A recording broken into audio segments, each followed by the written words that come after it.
ونستعينه ونستغفره ونعوذ بالله من شرور أنفسنا ومن سيئات أعمالنا من يهد الله فلا مضل له ومن يضلل فلا هادي له أشهد أن لا إله إلا الله وأشهد أن محمدا عبده ورسوله لا نبي بعده أما بعد.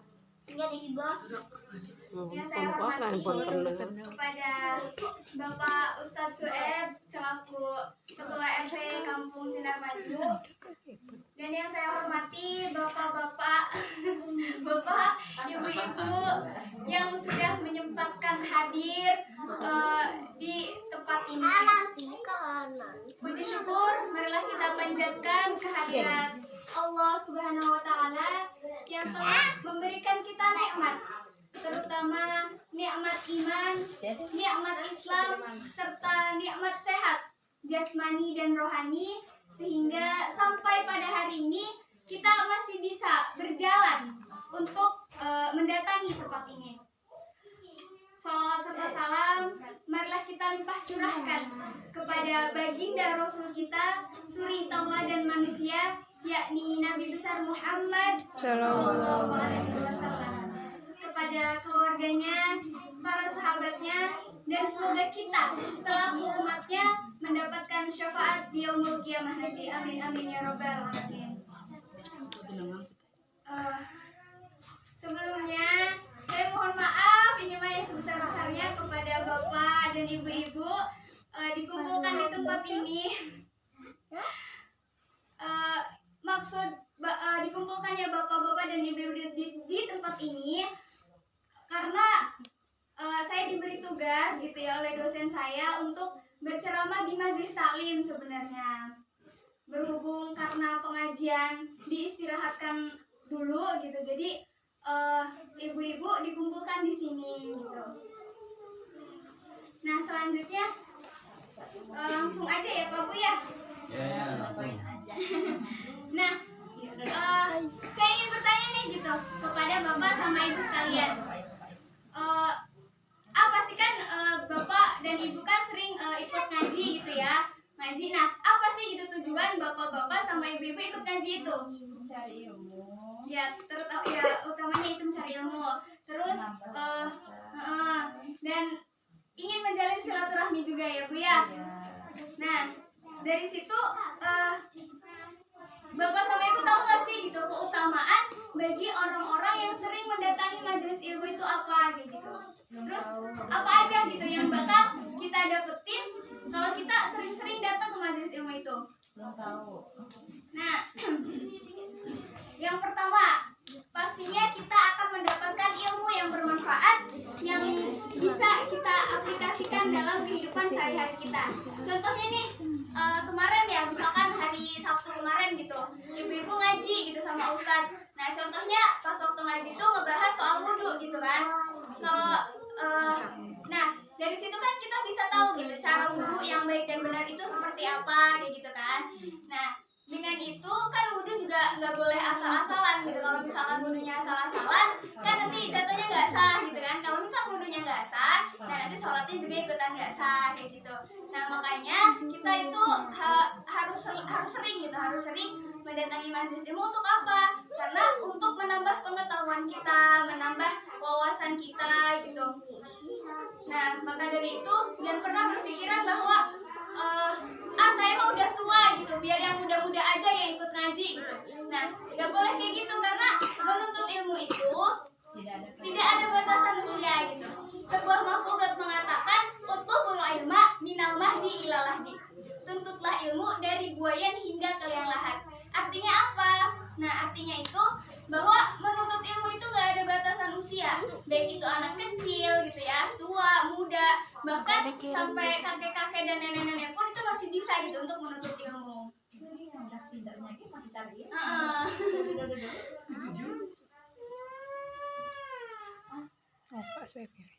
Nah, mengapa bisa begitu?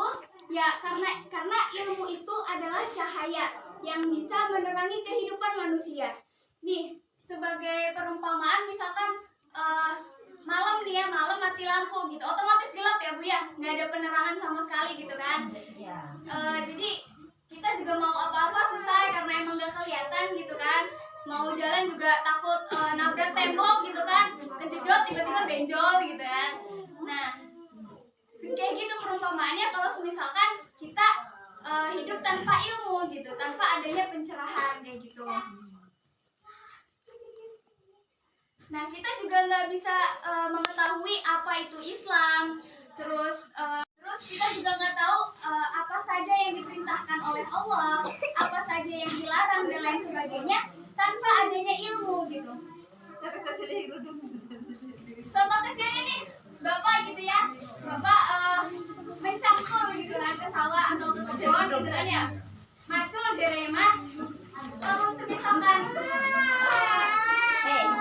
kita tidak tahu gitu ya, tidak tahu cara mencampur itu seperti apa, kan bisa jadi tanahnya itu masih kayak bergumpalan gitu ya, nggak rata gitu, jadinya kan susah buat ditanami tanamannya gitu.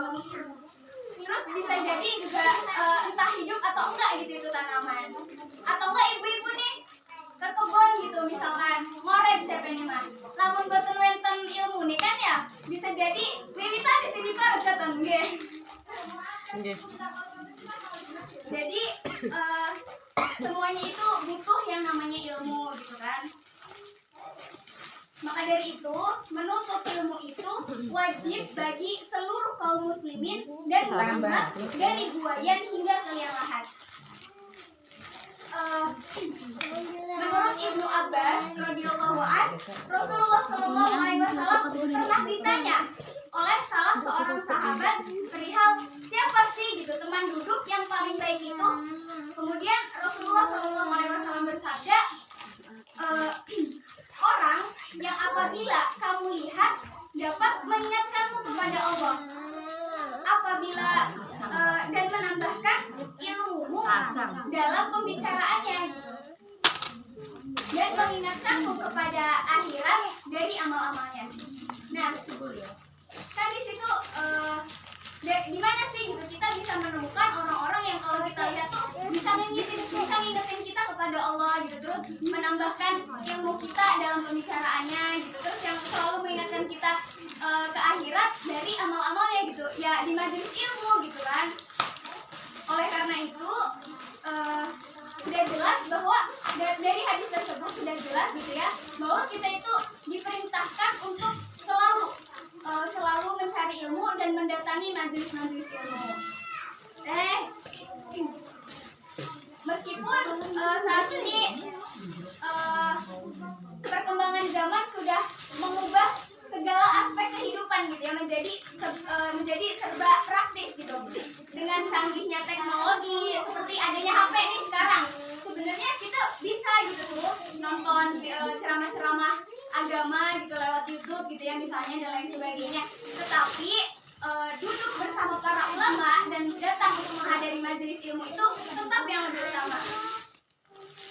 Dalam kitab Al-Mu'jam Al-Kabir diceritakan bahwa Rasulullah Shallallahu alaihi wasallam pernah bersabda yang artinya, apabila melewati taman surga maka hendaklah duduk di situ dan istirahatlah di situ. Lantas kemudian para sahabat itu bertanya, ya Rasulullah, apa sih yang dimaksud dengan taman surga itu? Rasul pun menjawab, ialah majelis-majelis ilmu. Barang siapa yang duduk bersama para ulama, maka ia sedang duduk bersamaku, kata Rasul. Nah, barang siapa yang sedang duduk bersamaku, maka seakan-akan dia sedang duduk bersama Allah. Masya Allah ya Pak Bu ya. Nah, apa aja sih gitu keutamaan yang bakal kita dapetin ketika kita hadir dan duduk bersama para ulama di sebuah majelis ilmu? Yang pertama, akan dimudahkan jalannya menuju surganya Allah. Pasti ibu-ibu pengen ya dimudahkan jalannya menuju surga gitu ya. Pasti. Nah, Rasulullah Shallallahu alaihi wasallam bersabda, barang siapa menempuh suatu jalan untuk menuntut ilmu, maka ia akan dimudahkan jalannya menuju surga. Semoga kita semua yang berada di sini tergolong sebagai orang-orang yang dimudahkan jalannya menuju surganya Allah. Amin amin ya Rabbal. Nah, yang kedua apa?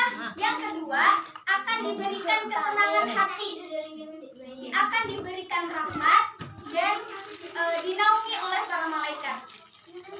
Rasulullah SAW bersabda, tidaklah suatu kaum berkumpul di salah satu rumah dari rumah-rumah Allah atau masjid untuk membaca kitabullah dan saling mempelajarinya, melainkan akan turun kepada mereka sakinah, ketenangan hati, ketenangan batin gitu. Dan mereka akan diberi rahmat dan mereka akan dinaungi para malaikat. Kemudian dan Allah akan menyebut-nyebut mereka di sisi para makhluk yang dimuliakan di sisi.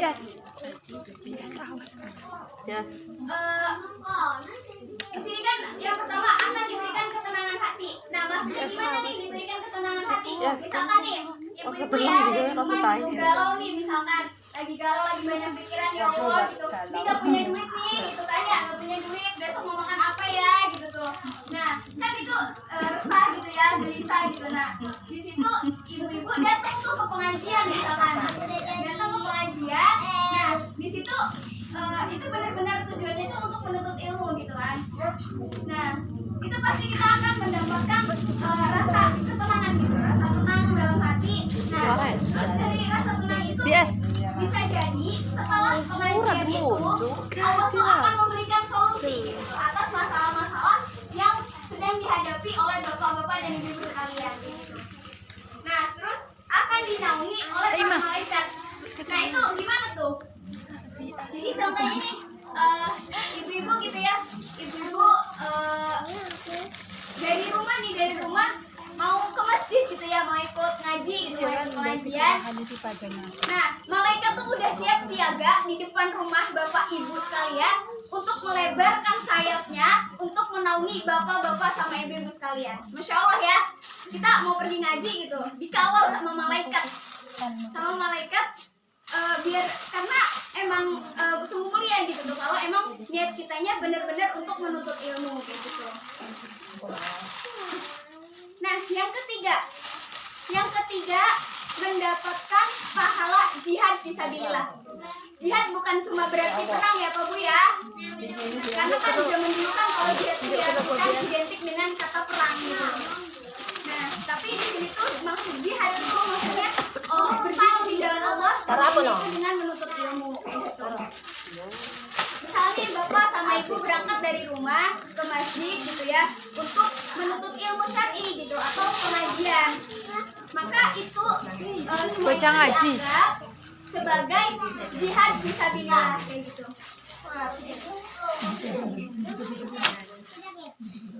Nah, Rasulullah SAW bersabda, barang siapa yang memasuki masjid kami ini atau masjid Nabawi untuk mempelajari kebaikan atau untuk mengajarinya, maka ia seperti mujahid fisabilillah. Ada yang tahu Bu, mujahid fisabilillah itu apa?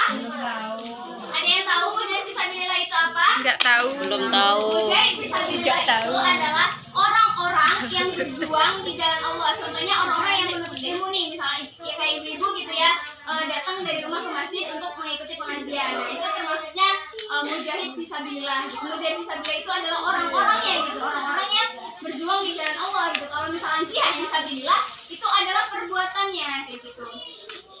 Nah, dan barang siapa yang memasukinya bukan dengan tujuan tersebut, jadi kayak tujuannya nyelimpang gitu, bukan untuk menuntut ilmu, cuma sekedar hadir, ya kayak setor muka doang gitu. Nah, itu tuh maka ia seperti orang yang melihat sesuatu yang bukan miliknya gitu. Dan yang terakhir dicatat sebagai orang yang sholat hingga kembali ke rumah. Nah, contohnya tuh bapak sama ibu gitu ya, sama bapak-bapak nih, bapak misalkan dari rumah gitu ya, dari rumah udah siap-siap nih gitu, udah mandi gitu ya, udah wudhu dari rumah gitu, udah ganteng ya Pak ya, udah ganteng lah, udah pakai peci gitu, pakai sarung, pokoknya udah siap, mau sholat zuhur nih, mau sholat zuhur ke masjid gitu berjamaah. Nah, setelah sholat berjamaah itu ada pengajian. Nah, Bapak ikutin pengajian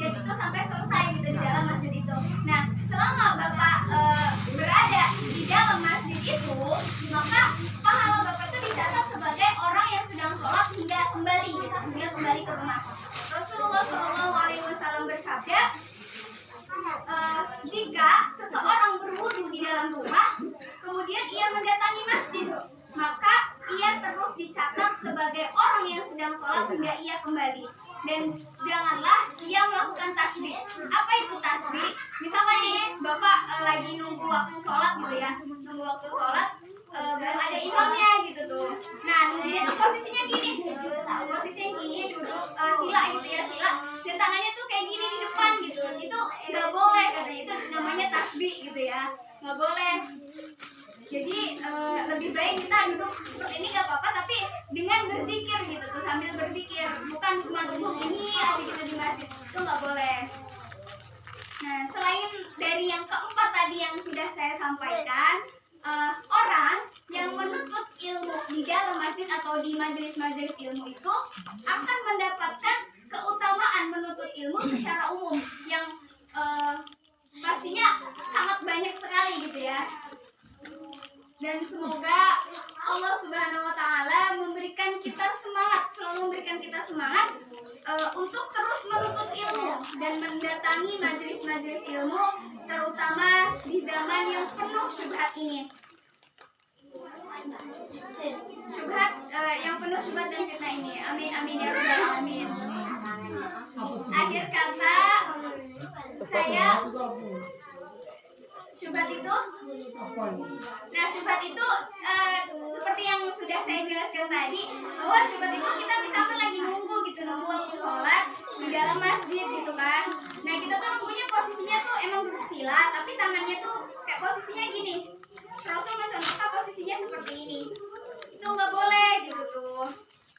Jadi ya kita duduk boleh kayak gini, tapi tangannya jangan di depan gini, tapi kayak misalkan sambil berzikir gitu. Ya mungkin itu saja yang dapat saya sampaikan. Akhir kata saya mohon maaf gitu ya apabila yang saya sampaikan tadi terdapat kekeliruan atau kayak apa ya, kurang tepat gitu tuh. Mohon arahan dan bimbingannya juga, mohon diluruskan juga ya Pak Bu ya kalau misalkan ada salah-salah gitu. Karena di sini juga saya masih dalam tahap belajar gitu. Kurang lebih saya mohon maaf. Billahi taufiq wal hidayah. Wassalamualaikum warahmatullahi wabarakatuh.